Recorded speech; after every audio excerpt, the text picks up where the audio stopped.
Jim Crow laws and segregation. The Democrats supported that. So Obi was spitting a lot of facts, but at the same time, he was misleading the people, man. First off, the Republican Party had a lot to do with the Democrats' rise to power, especially in the South. The Compromise of 1877 was this deal, backroom deal, where they decided to hand over, you know what I'm saying, the presidency to Rutherford B. Hayes in order for the Republicans to pull troops out of the South, which pretty much lost the South to Republicans for a long time coming after that, right? You know what I'm saying? You also mentioned that we were heavy Republican voting until like the 1930s. Well, damn. Well, what was going on that would make us change our mind? So the Lily White movement and Lily White politics was going on as early as 1890s. Yet we try to act like the Republicans were just these advocates of civil rights. No, there was racists in the Republican Party, just like the Democrat Party. Okay, we highlight the history of Jim Crow politics, but we don't highlight the history of Lily White politics.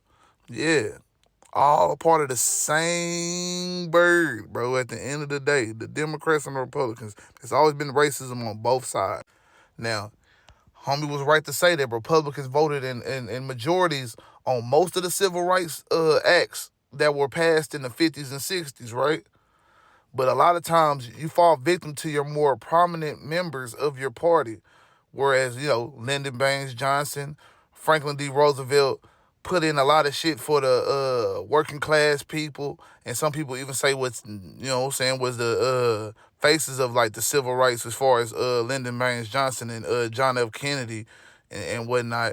Whereas Barry Goldwater, who voted over, I want to say, I don't know if he actually voted in any of the civil rights bills, but he definitely was a supporter of civil rights most of the time that he was in office.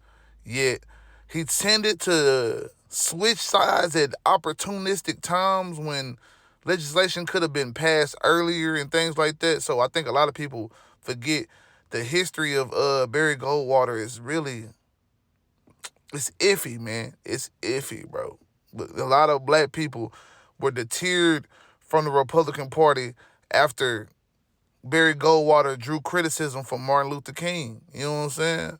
And you got to put that into account. We can also go on into the Nixon era and Southern strategy, you know what I'm saying, politics, the Reagan era, and the same thing. Then you had, the crack epidemic and all these things, whistleblowers putting the government, a Reagan, led administration as the culprits and, these backyard dealings to help fund wars in whole other countries. It's a reason. It's a reason, man. Don't sit here and act like there's no reason that black people are voting Democrat. It's a lot of mistrust that happened on the Republican side as well. Don't get me wrong. I think more niggas should not be voting. Because you can point out all that shit on the Democratic side. I can point out all this shit on the Republican side. And that tells me that they have never been for us. But y'all let me know what y'all think.